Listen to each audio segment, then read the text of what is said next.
Ջոն Բիվեր, բազմապատկիր Աստծուց քեզ տրված ներուժը, գլուխ 8-րդ, մարտավարական գաղափարներ։ Ամեն տարի ավելի եմ համոզվում ոգեշնչված մարտավարական գաղափարի անասելի արժեքի մեջ։ Հաճախ մենք սպասում ենք, որ Աստծո մատակարարումը կամ միջամտությունը տեղի ունենա առանց որևէ մարտավարական ծրագրի, սակայն որպես կանոն այդպես չի լինում։ Աստված ոգեշնչված մարտավարական գաղափարներ է տալիս մեզ, և դրանք իրականանում են։ Աստվածաշնչյան օրինակներն այս մասին չափազանց շատ են այստեղ թվարկելու համար, բայց նշենք մի քանիսը, որոնք սատարում են այս փաստը։ Մարտավարական գաղափար փայտի կտորը դառը ջրերի մեջ գցելու մասին, որ միլիոնավոր մարդիկ կարողանային ջուր խմել։ Կարող եք կարդալ Ելից 15-ի 22-ից 25-ում։ Եվս մեկ ոգեշնչված գաղափար՝ ջուր տալ միլիոնավոր մարդկանց ժայռին հարվածելով։ Կարող եք կարդալ Ելից 17-ի 5-ում և 6-ում։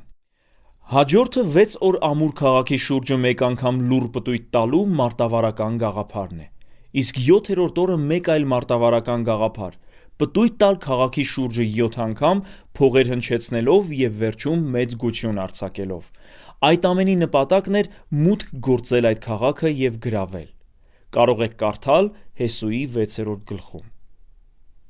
Հաջորդը մի քանի տասնյակ հազարանոց բանակի լավագույն զինվորներին որոշելու մարտավարական գաղափարն է։ Պատվիրել զինվորներին ջուր խմել աղբյուրից և առանձնացնել այն զինվորներին, ովքեր պահում էին իրենց հայացքը մարտի դաշտին, ի տարբերություն այն զինվորների, ովքեր իջեցրել էին իրենց գլուխները։ Կարող եք կարդալ Դատավորաց գրքի 7-ի 4-ից 6-ում։ Եվս մեկ մարտավարական գաղափար՝ չիրականացնել ճակատային գրոհ թշնամու վրա, այլ շրջանցել թշնամու բանակը հայտնվելով նրա թիկունքում գտնվող անտառում և սպասել, մինչև թթենիների վերևում համաքայլ գնացող ոտքերի ձայն լսելը, ինչը մարտի մեջ Տիրոջ օգնության ազդանշանն էր։ Կարող եք կարդալ Թագավորաց 2-րդ գրքի 5-ի 22-ից 25-ում։ Հերթական մարտավարական գաղափարը՝ սաստիկ սովի ժամանակ խնդրել այրի կնոջը և նրա որդուն կերակրել մարգարեին իրենց ունեցած վերջին կերակուրով, հնազանդվելով նրանք սովամահ չէին լինի, շատ այլ ընտանիքների պես։ Կարդացեք Թագավորաց 3-րդ գրքի 17-ի 8-ից 16-ում։ Մարտավարական գաղափար՝ հարցնել պարտքի մեջ գտնվող այրի կնոջը, ով կորցնելու էր իր երկու որդիներին, թե ինչ ունի իր տանը։ Հաջորդ քայլն էր կարգադրել նրան փող վերցնել դատարկ անոթներ, դրանք իր ունեցած մի փոքր ձիթապտղի յուղով լցնելու համար,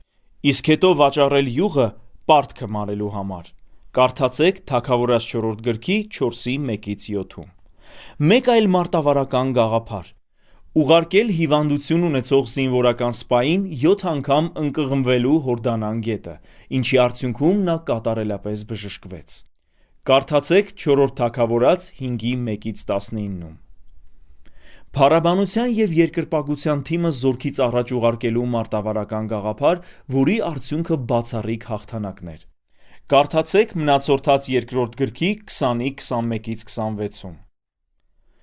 Թագավորի առատ սեղանից սնվելու փոխարեն բանջարեղեն ուտելու մարտավարական գաղափար՝ ավելի առողջ լինելու, ավելի լավ տեսք ունենալու և երկրի լավագույն երիտասարդներից ավելի ակնառու լինելու համար։ Կարող եք կարդալ Դանիելի մարգարեության 1-ի 8-ից 16-ը։ Ջրի սափորներն օգտագործելու մարտավարական գաղափար՝ լավագույն գինին ստանալու համար, որի նպատակն էր փրկել հարսանեկան խնջույքը։ Կարող եք կարդալ Հովհաննեսի ավետարանի 2-ի 6-ից 10-ը։ Մի փոքր կերակուրը վերցնելու, օրհնելու, կտրելու և բաժանելու մարտավարական գաղափար, որի արդյունքում կերակրվեցին հազարավոր մարդիկ։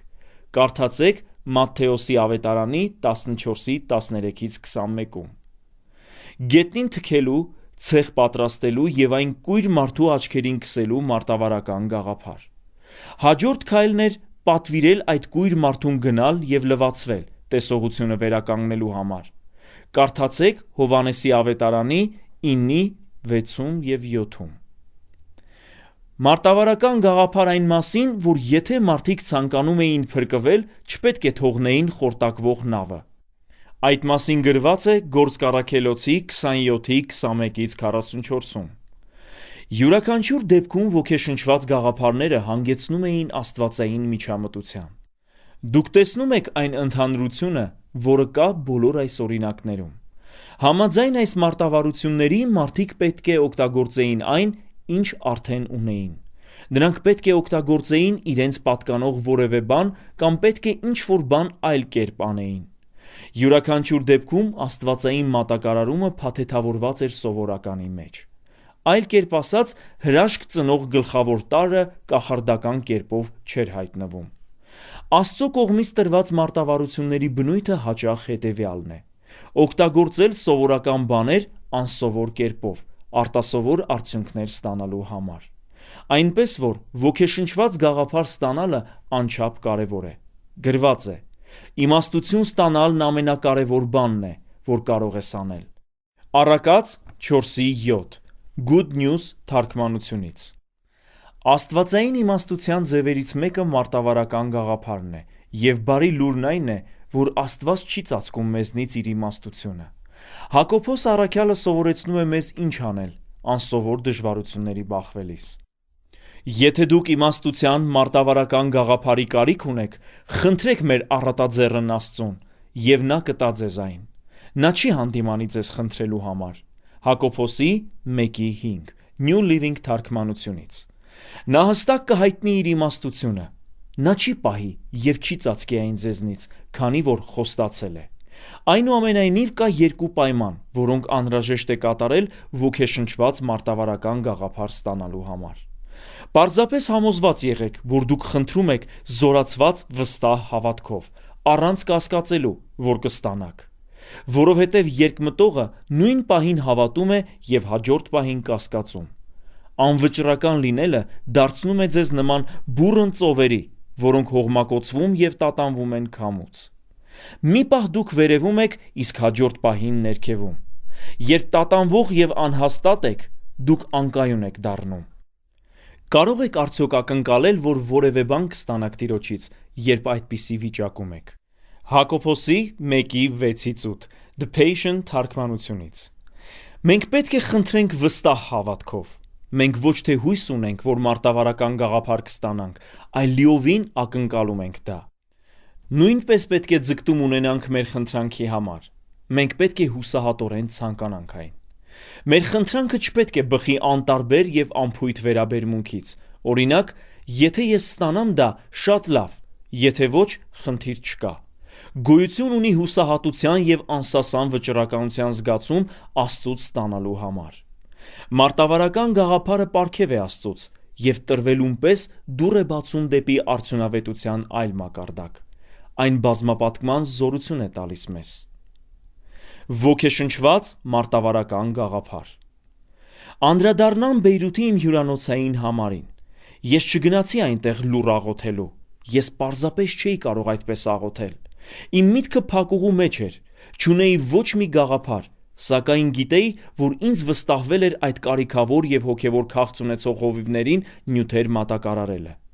Ես սովորաբար չեմ գոչում հյուրանոցային համարներում, բայց անկեղծ ասած, այդ օրը իմ հոգը չէր, թե ով էր լսում ինձ։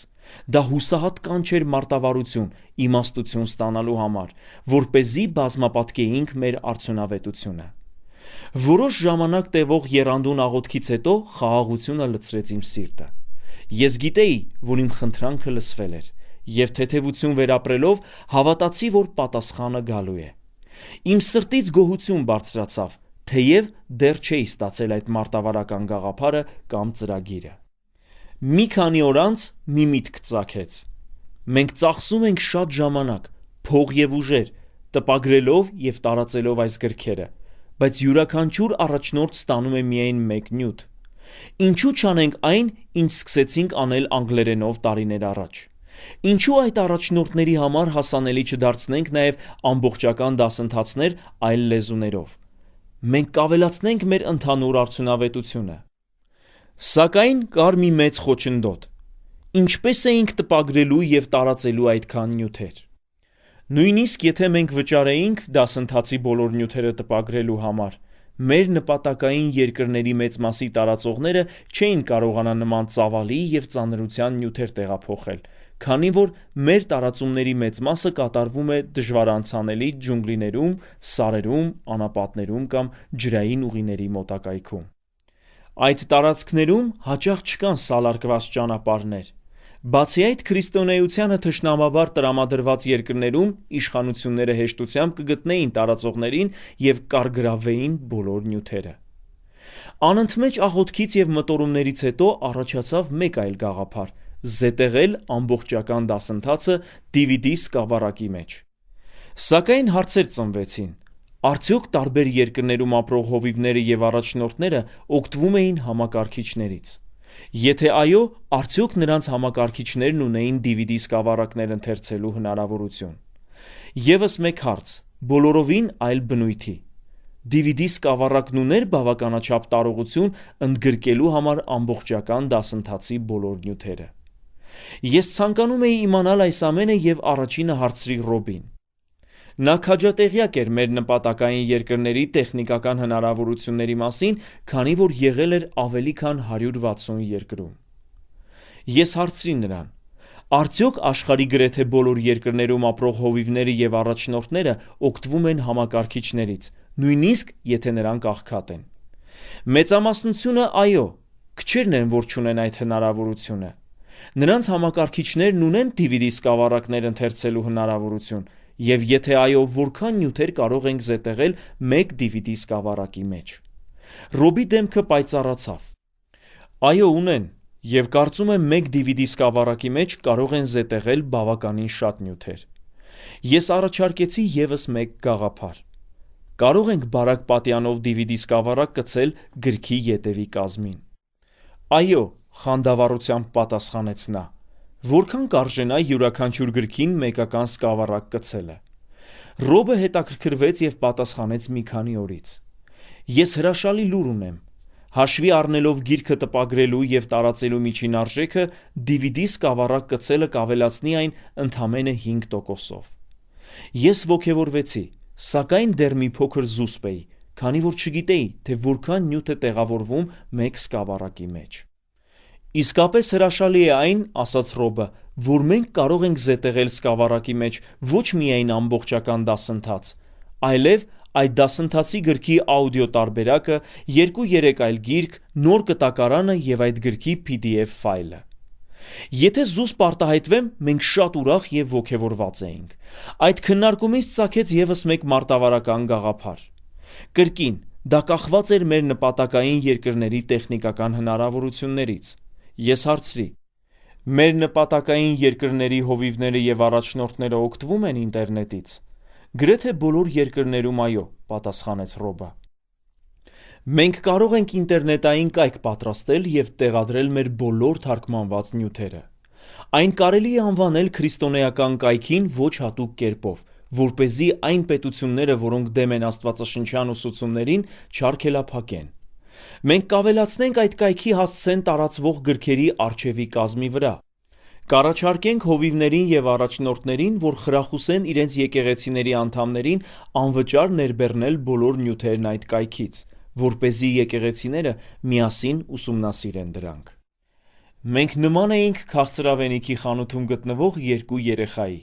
Չէինք կարողանում զսպել մեր ոգևորությունը և փոխանակում էինք նորանոր գաղափարներ, որոնք ամրապնդում էին այդ մարտավարությունը։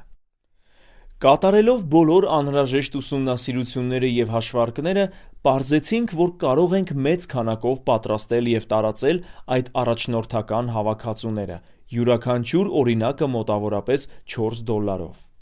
Ինչ վերաբերում էր ինտերնետային կայքին, մեր մեսենջերի թիմն ուներ անհրաժեշտ գիտելիքներ և հմտություններ այն պատրաստելու համար։ Շուտով մեր թիմը գիտակցեց, որ շնորհիվ երկնքից եկած այդ գաղափարի մենք հնարավորություն կունենանք սովորեցնելու, կրթելու և զորացնելու ոչ թե պարզապես առանձին առաջնորդների, այլ ամբողջ եկեղեցական համայնքներ և փոքր խմբեր։ Աշխարհով մեկ գտնվող բազմաթիվ փոքր գյուղերում կա միայն մեկ եկեղեցի։ Նշանակում է, մենք կարող ենք զգալիորեն ազդել յուրաքանչյուր գյուղական համայնքի վրա ընդամենը մի քանի $-ով։ Ինչպիսի շահութավոր ներդրում, միթե դա իրականում հնարավոր է։ Ես պատմեցի այդ տեսիլքը մեսենջերի ծառայության բաժինների ղեկավարների հաջորդ ժողովին։ Բոլորը որսացին իմ խանդավառությունը։ Ամբողջ թիմը լցվեց ուրախությամբ և ոգևորությամբ այդ ծրագրի պատճառով։ Ես խանդավառությամբ հայտարարեցի. կարևոր չէ, թե որքան ժամանակ կպահանջվի, 10 տարի, 20 տարի, թե ավելին, այն նյութերով, որոնք Աստված վստահել է մեզ, մենք հասնելու ենք և օգնելու ենք յուրաքանչյուր առաջնորդի այս մոլորակի վրա։ Մեկ ամիս անց մի գործարար Տեխասից զանգեց մեր գրասենյակ։ Նա խնդրեց 15 րոպեանոց հանդիպում Լիզայի և ինձ հետ։ Նա և կինը ինքնաթիռով Կոլորադո եկան։ Մեր հանդիպման ժամանակ նրա աչքերից արցունքներ հոսեցին։ Լաց լինելով ու հուզմունքից ցնցվելով, նա ասաց. «Ես գիտեմ, թե ինչ աշխատանք եք դուք կատարում։ Գիտեմ, որ ձեր նյութերով զորացնում եք հեռավոր երկրներում ապրող հովիվներին։ Ես ուզում եմ մասնակցություն ունենալ դրանում»։ Նա մի չեք դրեց սեղանին։ Ես գրեթե ընկա աթոռից։ Այն $750,000 չեք էր։ Հաջորդ մի քանի ամսում մենք վեբկայք պատրաստեցինք և ջանասիրաբար աշխատեցինք տարբեր երկրներում և շրջաններում առաջնորդական հավաքածուների ծրագիրը իրականացնելու համար։ Մենք կատարում էինք մեկ անգամյա վճարում, նախատեսված գրքի և համապատասխան դասընթացի նյութերի թարգմանության համար, ինչպես նաև հավելյալ գրքերի թարգմանության համար, որոնք ընդգրկվելու էին DVD սկավառակի մեջ յուրաքանչյուր լեզվով։ Ռոբը վարձեց և համակարգեց լավագույն թարգմանչական թիմեր բազմաթիվ լեզուների համար։ Այդ երկու առատաձեռն նվիրատվությունները, որոնց գումարը $1 միլիոն մի փոքր ավելի էր, հոգացին անհրաժեշտ ծախսերը առաջին տարում։ Թիմ կառուցելու գաղափարը։ Այժմ վերադառնանք 2011 թվականի հունվար։ Անմիջապես 250,000 գիրք բաժանելու որոշմանը հաջորդող օրերին։ Այդ երկու խոշոր նվիրատվությունները դեռ չէին տրվել, և ես ուրախ եմ դրա համար, քանի որ միջոցների բացակայությունը դրդեց ինձ փնտրել Աստծուն ամեն առավոտ մարտավարություն ստանալու համար։ Մեզ անհրաժեշտ էր ծրագիր այն մասին, թե ինչպես ներկայացնենք մեր տեսիլքը նվիրատվություններ անելու պարգև ունեցող տղամարդկանց և կանանց, ովքեր կօգտագործեին իրենց պարգևը այս վիթխարի նախաձեռնությանը աջակցելու համար, և ինչպես մեծ թիմ կազմել նրանցից։ Շնորհիվ նման թիմի մենք կկարողանայինք նյութեր տրամադրել աշխարհով մեկ գտնվող հովիվներին և առաջնորդներին, անկախ նրանց լեզվից, գտնվելու վայրից և ֆինանսական վիճակից։ Մի քանի օր տևող առավոտյան աղոթքներից հետո Սուրբ Հոգին շշնջաց իմ սրտում. «Որդիս, դու քաջ հայտնի ես գոլֆի հանդեպ քո սիրով։ Օգտագործիր այն միջոցներ հանգանակելու համար։ Ես կբերեմ ճիշտ տղամարդկանց և կանանց քո թիմին միանալու և այս առաքելությանն աջակցելու համար»։ Ես անմիջապես մտածեցի, որ Կոլորադո Սփրինգսում է գտնվում Ամերիկայի լավագույն հյուրանոցներից մեկը՝ Բրոուդմուրը, որն ունի 2 գոլֆի դաշտ առաջնություններ անցկացնելու համար։ Այնպես որ իմ ծրագրով կիսվեցի Էդիսոնի և Լիզայի հետ։ Նրանք լսեցին ինձ, իսկ հետո հարցրին. «Ե՞րբ ենք անելու դա»։ «Եկեք անենք դա այս ամռանը», պատասխանեցի ես։ Մենք մտահոգված էինք, որ միգուցե չունենայինք ժամանակ ամեն ինչ կազմակերպելու համար։ Արդյոք կլինեին բավականաչափ ազատ համարներ, ինչը կարող էր խնդիր լինել աշխարհի ամենաերկարակյաց 5 աստղանի և 5 ադամանդե հյուրանոցում։ Սովորաբար համարներն այդ հյուրանոցում պատվիրված են լինում տարիներ առաջ, իսկ մենք ընտրել էինք տարվա ամենապահանջված ժամանակը։ Եվս մեկ մտահոգություն. ինչ կլիներ, եթե մեր հնարավոր հյուրերը արդեն ծրագրեր ունենային ամառվա համար։ Որդիս զբաղվեց դրանով և մի քանի օրից տեղեկացրեց ինձ հետևյալը. «Հայրիկ, այդ հյուրանոցը զբաղված է ամբողջ ամառվա ընթացքում մեկ շաբաթվա բացառությամբ։ Մենք կարող ենք պատվիրել մոտավորապես 100 համար, և այնպես է ստացվել, որ ամբողջ այդ շաբաթը դու և մայրիկը տանն եք։ Եկ պատվիրենք այդ համարները», անվարան ասացի ես։ «Մենք պետք է պայմանագիր ստորագրենք», զգուշացրեց նա, «և ֆինանսական պարտավորություն ստանձնենք։ Կկարողանանք զբաղեցնել բոլոր այդ համարները»։ Եվ կրկին բերանիցս թռավ հետևյալը. «Բոլոր համարները զբաղեցրած կլինեն»։ Ես չէի ցանկանում շատ մտածել այդ մասին։ Չէի ցանկանում հրաժարվել այդ ծրագրից իմ դատողությունների պատճառով։ Ես գիտեի, որ կային բազմաթիվ եկեղեցիներ և գործարարներ ԱՄՆ-ում, որոնք սիրով կաջակցեին այս նախաձեռնությանը։ Զանգեցի նրանց, ում հիշեցի, և գրեթե բոլորը մասնակցելու պատրաստակամություն հայտնեցին։ 2 ամսում մենք գրանցեցինք բավականաչափ զույգեր մեր պատվիրած բոլոր համարները զբաղեցնելու համար։ Ծրագրելով այդ մրցույթը մեր թիմը որոշեց, որ այն չէր լինելու միայն գոլֆի մրցույթ, այլ լիարժեք միջոցառում և հիշարժան իրադարձություն։ Մենք վճռեցինք, որ ամեն ինչ արվելու էր գերազանցությամբ և նպատակաուղղվածությամբ, որպեսզի այդ ժամանակը անցներ հաճելի կերպով, հատկապես այն զույգերի համար, որոնք գոլֆ չեն խաղում։ Լիզան կազմակերպելու էր հատուկ հանդիպումներ կանանց հետ։ Ժամանման պահին մենք նվիրելու էինք յուրաքանչյուր զույգին գեղեցիկ զամբյուղներ աղանդերով և նվերներով։ Լինելու էին Բրոուդմուրի տպավորիչ ճաշկերույթները և հատուկ ժամանցային միջոցառումները, դասեր առաջնորդների համար և բարձրորակ մրցանակներ բոլոր մասնակիցների համար։ Այդ ամենի նպատակն էր լինելու արտահայտել մեր երախտիքը մեր թիմին միանալու համար։ Մեր առաջին մեսենջերի գավաթի առաջնությունն անցկացվեց 2011 թվականի հունիսի վերջին։ Մինչև միջոցառման սկիզբը ես զանգեցի պրոֆեսիոնալ մարզիկների և հայտնի երաժիշտների, խնդրելով նվիրաբերել ինքնագրված իրեր։ Բացի այդ, որոշ ձեռնարկություններ նվիրաբերեցին արժեքավոր իրեր կամ ծառայություններ։ Մենք աճուրդի հանեցինք բոլոր այդ նվիրատվությունները վերջին ճաշկերույթի ժամանակ։ Մենք հանգանակեցինք $340,000-ից մի փոքր ավելի մեր առաջին առաջնության ընթացքում, բայց այն կարծես լիարժեք չլիներ։ Մենք դեռ չէինք գտել լավագույն մարտավարությունը մեր տեսիլքը փոխանցելու համար։ Այդ աշնանը մեր թիմի անդամներից մեկի մտքում մեկ այլ ոգեշնչված գաղափար ծնվեց։ Մենք ծրագրում էինք մեր երկրորդ ամենամյա առաջնությունը 2012 թվականի ամռանը, և նա ասաց. «Մենք աճուրդի ենք հանում ինքնագրված բեյսբոլի շապիկ, ռեգբիի սաղավարտ, կիթառ և այլն։ Այդ առարկաներից յուրաքանչյուրի հասույթը բավական չէ նույնիսկ մեկ ազգի նյութերը ֆինանսավորելու համար։ Եկեք այլևս իրեր աճուրդի չդնենք, եկեք աճուրդի դնենք ազգերը։ Ազգի արժեքը շատ ավելի բարձր է»։ Բոլորից դուր եկավ այդ գաղափարը, բայց մեր թիմի անդամը ավելի կատարելագործեց այն և շարունակեց. «Այս միջոցառմանը գալիս են ուժեղ մրցակցային բնավորություն ունեցող մարդիկ։ Եկեք ստեղծենք առաջատարների ցուցատախտակ, որի վրա կարտացոլվեն մասնակիցների նվիրատվություններն ազգերի համար, և դրա հիման վրա այն հովանավորները, որոնք կկատարեն ամենամեծ նվիրատվությունները, կստանան ինքնագրված գնդակները, կիթառները և մյուս մրցանակները»։ Նորանոր ստեղծարար գաղափարներ էին ծնվում։ Մի պահ ես առարկեցի. «Տանել չեմ կարողանում, երբ ձգձգում են աճուրդները, լռության մի քանի րոպեն ամբողջ հավիտենություն է թվում։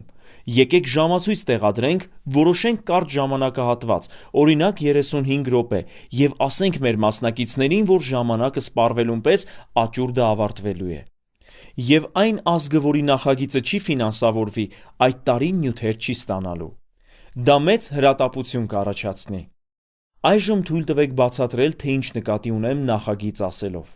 Այն բաղկացած է երկու մասից։ Առաջինը առաջնորդական հավաքածուի բոլոր տպագիր, աուդիո և վիդեո բաղադրիչների թարգմանությունն է, որն արժե մոտավորապես $17,500 յուրաքանչյուր լեզվի համար։ Երկրորդը գրքերը կամ առաջնորդական հավաքածուները տպագրելու և որևէ երկրում տարածելու արժեքն է։ Յուրաքանչյուր երկրում կա մոտավորապես 500-ից 40,000 առաջնորդ։ Երկրների մեծ մասում առաջնորդների թիվը 5,000-ից 10,000 է, և ծախսերը կազմում են $20,000-ից $40,000։ Հաջորդ ժողովների ժամանակ մեր թիմն առաջարկեց նորանոր գաղափարներ այն մասին, թե ինչպես ավելի լավ տպավորություններ փոխանցել մասնակիցներին, ինչպես ներկայացնել մեր տեսիլքը և ինչպես անցկացնել մեր երկրորդ միջոցառումը։ Այդ տարի աճուրդի ժամանակ մենք ականատես եղանք խոստացված նվիրատվությունների կրկնապատկման նախորդ տարվա համեմատ։ Մեր ժամացույցի որոշված ժամանակը դեռ չէր սպառվել, սակայն մեր ավելի քան 50 նախագծերը լիովին ֆինանսավորվել էին։ Նվիրատվությունների թափն ավելի աճեց մեսենջերի գավաթի երրորդ տարում։ Մենք հանգանակեցինք ավելի քան $1.3 միլիոն ավելի շատ նախագծեր ֆինանսավորելու համար։ Ամեն տարի նյութերի պահանջարկը ավելանում էր։ Ռոբի հետ կապ էին հաստատում մարդիկ տարբեր ազգերից, խնդրելով տրամադրել իրենց մեր նյութերը։ Ի վերջո մեր նախագծերի թիվը անցավ 100-ը։ եւ արդեն 6-րդ մեսենջերի գավաթի ժամանակ ունեինք 140 նախագիծ, որոնց համար հանգանակվեց ավելի քան $2 միլիոն։ 9-րդ տարում հանգանակվեց գրեթե $3 միլիոն, մոտավորապես 200 նախագիծ ֆինանսավորելու համար։ Մինչև այս գրքի լույս տեսնելը, այսինքն մինչև 2020 թվականի վերջին ամիսները, մեսենջերի գավաթի թիմը մոտավորապես 100 երկրում գտնվող հովիվների եւ առաջնորդների նվիրել է շուրջ 30 միլիոն նյութ, ավելի քան 120 լեզվով։ Այս ընթացքում մենք ոգեշնչվում էինք իմ հերոսներից մեկով, Էնդրյու Կարնեգիով։ Նա ամենահայտնի բարերարներից է պատմության մեջ, որը նվիրաբերել է իր ունեցվածքի մեծ մասը։ Համաձայն դոլարի այսօրվա արժեքի նա տրամադրել է միլիարդավոր դոլարներ բարեգործությանը։ Այդ գումարի զգալի մասն ուղղվել է հանրային գրադարաններ կառուցելուն։ 1883-ից 1918 թվականների ընթացքում նա կառուցել է ավելի քան 2500 գրադարան, որոնց մեծ մասը գտնվում է Միացյալ Նահանգների 47 նահանգներում։ Թույլ տվեք մի հետաքրքրական հարց տալ։ Որ ժամանակահատվածում Միացյալ Նահանգները վերածվեց համաշխարհային տերության։ Դա տեղի ունեցավ 1883-ից 1918 թվականներին, նույն ժամանակահատվածում, երբ Կարնեգին գրադարաններ էր կառուցում։ Ես համոզված եմ, այն, որ նա հասանելի դարձրեց գիտելիքը հասարակությանը, նպաստեց Ամերիկայի կայացմանը որպես համաշխարհային տերություն։ Այս սկզբունքը վերաբերում է նաև հոգևոր գիտելիքին։ Աստված ասում է. «Իմ ժողովուրդը կործանվում է գիտելիքի բացակայության պատճառով»։ Ովսեի 4:6 New King James թարգմանությունից։ Իմ ժողովուրդը տգիտությունից գերի է գնում։ Եսայի 5:13։ Տարիներ շարունակ մեր ծառայությունը ղեկավարելուց հետո ինձ համար ակնհայտ դարձավ, որ որևէ գյուղ կամ քաղաք վերափոխելու ամենից արդյունավետ միջոցն այնտեղ եկեղեցական շենք կառուցելը չէ։ Դա պարզապես պահում է տեղական առաջնորդներին կախվածության մեջ մեզնից։ Մենք շատ ավելի արդյունավետ ենք, երբ տալիս ենք տեղացի առաջնորդներին հոգևոր գիտելիք, որը զորացնում է նրանց իրենց գյուղերում կամ քաղաքներում ազդեցություն թողնելու համար։ Այդ գիտելիքն օգնում է առաջացնել այն հավատքը, որն անհրաժեշտ է, որպեսզի եկեղեցին աճի եւ կատարի իր աշխատանքը, ինչը անհրաժեշտության դեպքում ընդգրկելու է նաև շենքերի կառուցում եւ այլ միջոցների ձեռքբերում։ Նյութեր տարածելու մեր մարտավարական նախաձեռնության դեպքում հրաշալին այն է, որ եկեղեցական շենքը մեզ համար կարող էր արժենալ տասնյակ հազարավոր դոլարներ, իսկ առաջնորդական հավաքածուն, որը պարունակում է մի քանի $100 արժողությամբ նյութեր, ընդամենը կազմում է դրա աննշան մասը։ Այս տասնամյակը, որի ընթացքում մենք առաջնորդական հավաքածուներ էինք բաժանում զարգացող երկրների եկեղեցուն, ամենահաճելին էր իմ 40-ամյա ծառայության մեջ։ Ինձ դուր է գալիս լինել մի թիմի մաս, որտեղ մարդիկ միավորված են ազգերը աշակերտելու ձգտումով եւ տեսիլքով։ Կարող եք կարդալ Մատթեոսի ավետարանի 28-ի 19-ում եւ 20-ում։ Մենք միասին շատ ավելի գերազանցեցինք այն, ինչ յուրաքանչյուրս կարող էր անել անհատապես։ Մեր աշխատանքը մարմնավորում է հետևյալ խոսքը. «Եվ ձեզնից 5-ը 100-ին պիտի հալածի, եւ ձեզնից 100-ը բյուրին պիտի հալածի»։ Ղևտացիների 26:8։ Այս խոսքը նկարագրում է բազմապատկման ևս մեկ կարևոր կողմ՝ միաբանությունը, որի մասին կխոսենք հետագա գլուխներից մեկում։ Մեր միաբանությունը կենտրոնացած է Հիսուսի հետևյալ խոսքերի վրա. «Երբ ճաշկերույթ կամ խնջույք կազմակերպես, ասաց նա, մի հրավիրիր քո ընկերներին, եղբայրներին, հարազատներին եւ հարուստ հարևաններին, որովհետեւ նրանք էլ քեզ կհրավիրեն, եւ դա կլինի քո միակ վարձատրությունը։ Փոխարենը հրավիրիր աղքատներին, խեղերին, կաղերին եւ կույրերին, եւ արդարների հարության ժամանակ Աստված կվարձատրի քեզ այն մարդկանց հրավիրելու համար, որոնք չէին կարող հատուցել քեզ»։ Ղուկասի ավետարան 14:12-14 New Living թարգմանությունից։ Այն առաջնորդները, որոնց մենք նյութեր էինք տրամադրել, անպայման չէ, որ խեղված, կաղ եւ կույր լինեն։ Մենք վերցրել ենք այս խոսքերից այն, որ նրանք չեն կարող հատուցել մեզ։ Եթե ես ծառայում եմ որևէ եկեղեցում կամ համաժողովում Միացյալ Նահանգներում, ինձնից շնորհակալություն են հայտնում Messenger International-ին հոնորար կամ զոհաբերություն տալով։ Բազմաթիվ երկրներում ապրող առաջնորդները, որոնց կյանքերում մենք ներդրում ենք կատարել, չեն կարող անել դա։ Մեր թիմի բոլոր անդամները, մեր գործունեությունը հովանավորող գործարարները և եկեղեցական առաջնորդները, ինչպես նաև մեր մեսենջերի աշխատակազմը գիտակցում են, որ մենք մեծ արտոնություն ունենք։ Մենք տալիս ենք առանց ակնկալելու որևէ հատուցում այն մարդկանցից, ում օգնել ենք։ Մի քանի տարի առաջ ես ուղևորվել էի Երևան, Հայաստան, որտեղ ամբողջ մերձավոր Արևելքից հազարավոր առաջնորդներ էին եկել համաժողովի մասնակցելու համար։ Այդ ընթացքում մենք հանդիպում ունեցանք Իրանից, Աֆղանստանից, Սիրիայից և նման երկրներից եկած հովիվների հետ առանձին լսարանում։ Նկարահանումն արգելված էր, այդ մարդիկ չէին ցանկանում, որ իրենց տեսնեին։ Աստծո ներկայությունն ուժգին էր, և ես շարունակ մտածում էի, որ այս առաջնորդները պետք է քարոզեն մեզ, ոչ թե Լիզան և ես նրանց։ Իմ խոսքի մեջ ես ասացի նրանց. բոլորդ համարում եք, որ հերոսները Լիզան և ես ենք, սակայն հերոսները ոչ թե Ջոն և Լիզա Բիվերներն են, այլ այն գործարարները և եկեղեցիները, որոնք միլիոնավոր դոլարներ են նվիրաբերել ձեզ մեր նյութերով օրհնելու համար։ Նրանք են իրական հերոսները։ Եվ կարճ ժամանակ անց այդտեղ գտնվողներս չկարողացանք զսպել մեզ և լաց եղանք։ Այդ հանդիպումից հետո իրանցի հովիվներից մեկը հարցրեց. ինչպես կարող են մարդիկ այդքան մեծ գումար նվիրաբերել նրանց, ում երբեք չեն տեսել։ Իմ պատասխանը չափազանց պարզ է թվում, բայց դա ճշմարտությունն է։ Պատճառը Աստծո սերն է նրանց սրտերում։ Եվս մեկ անգամ արցունքները հոսեցին։ Ավելի մեծ բազմապատկում։ 2019 թվականին մենք հասկացանք, որ մեր նյութերի տարածման վեբկայքը լիարժեք չէ։ Այն արդյունավետ էր 2011 թվականին, երբ ստեղծեցինք, բայց այսօր այն անհարմար և սահմանափակ է։ Օրինակ սմարթֆոններով չափազանց դժվար է դրանից օգտվելը։ Լիզան, մեր թիմի անդամներից շատերը և ես եղել ենք բազմաթիվ աղքատ և անապահով երկրներում։ Մենք չէինք կարող չնկատել, որ թեև մարդիկ ապրում էին վրաններում, հողաշեն տնակներում և փայտե հյուղակներում, նրանց մեծ մասը ինչ-որ տեսակի սմարթֆոն ուներ։ Իրականում նախատեսվում է, որ մինչև 2020 թվականի ավարտը սմարթֆոններ է ունենալու ավելի քան 5 միլիարդ մարդ։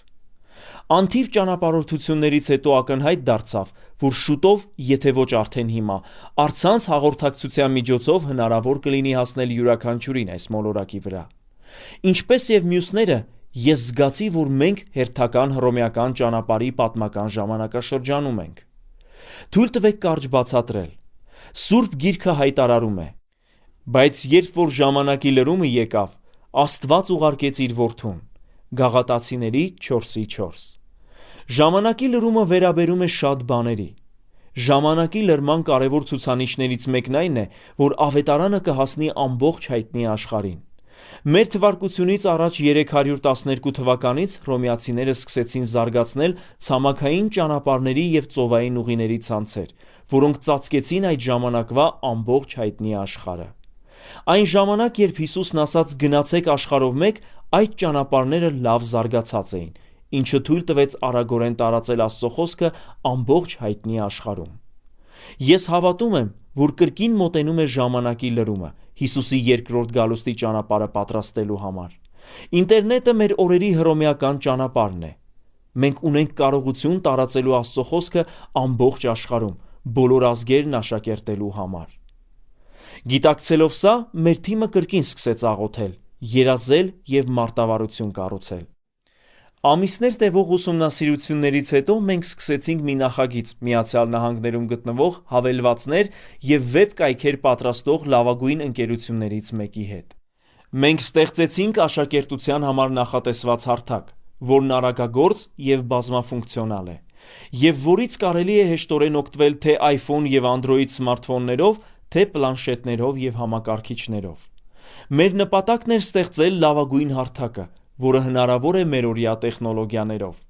Մենք ցանկանում էինք, որ եկեղեցական առաջնորդները ամենուր, բայց մասնավորապես անապահով երկրներում ունենան լավագույնը։ Ակնառու է այն, որ արդեն գրանցել ենք միլիոնավոր օգտատերերի 227 երկրից և տարածքներից, որոնք սովորում են մեր հարթակում հասանելի գրքերով, դասընթացներով և այլ աշակերտական նյութերով։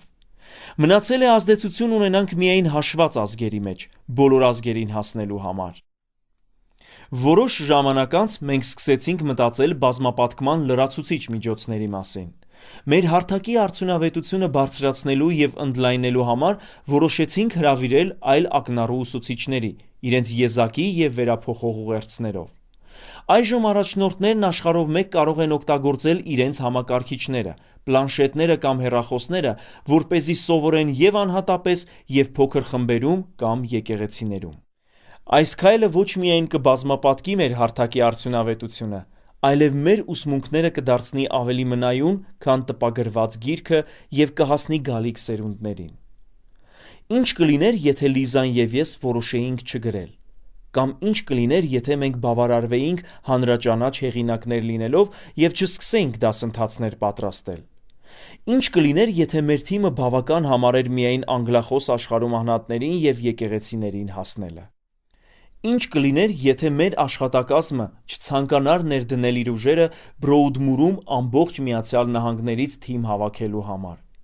Յուրաքանչյուր մակարդակ ուներ իր դժվարությունները, որոնք մեծապես ընդլայնեցին մեզ, ստիպելով ապավինել Աստծո շնորհքին։ Գտնվելով յուրաքանչյուր մակարդակի վրա, շատ ավելի հեշտ կլիներ մնալ նույն տեղում, քան գնալ առաջ, մարդկանց ավելի արդյունավետ ծառայելու համար։ Երբ լսենք Աստծո հոգուն, մենք քայլ առ քայլ կգնանք դեպի ավելի մեծ բազմապատկում։ Նա ցույց չի տա ձեզ բոլոր քայլերը սկզբից եւ նույնիսկ հաջորդ 2 կամ 3 քայլերը։ Շատ ավելի հեշտ կլիներ, եթե հնարավոր լիներ նայել ապակե գնդի մեջ, երբ ես դեռ 30-ն անց էի, եւ տեսնել ամբողջ ճանապարհը, որով մեր թիմը արդեն անցել է այս 30 տարում։ Այնուամենայնիվ, եթե դա հնարավոր լիներ, մենք այդքան եռանդուն կերպով չէինք պայքարի յուրաքանչյուր քայլի համար, աղոթելով եւ հետևելով Աստծո առաջնորդությանը։ Նույնպես մեզանում չէին ձևավորվի այն հավատքը եւ հաստատակամությունը, որոնք ձեռք բերեցինք հնազանդության յուրաքանչյուր քայլի հետ։ Բազմապատկումը մարդու գաղափարը չէ, այն Աստծո գաղափարն է։ Կրկին, այն Աստծո առաջին պատվերն էր մարդկությանը։ Ցանկացած պարգև, որը ես կվստահեմ ձեզ, իմ թագավորությունը բազմապատկելու համար է։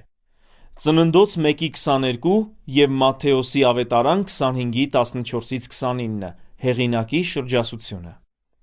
Թույլ տվեք կրկնել այս անչափ կարևոր ճշմարտությունը։ Բազմապատկումը չպետք է ճնշի ձեզ, քանի որ ի վերջո այն Աստծո պարգևն է։ Դուք միայն պետք է աղոթեք, լսեք, հավատաք եւ հնազանդվեք այն ամենին, ինչ նա դնում է ձեր սրտում։ Նա ինքը կառաջնորդի ձեզ բազմապատկման։ Միգուցե մտածեք, իմ սիրտը վառվում է այն վկայությունից, որը դուք տվեցիք վերջին 3 գլուխներում։ Բայց ես երիտասարդ մայր եմ, ուսանող եմ, պրոֆեսիոնալ մարզիկ եմ, աշխատող եմ։ Ինչպես կարող եմ բազմապատկել Աստծո թագավորությունը։ Մենք կխոսենք այս մասին հաջորդ գլխից։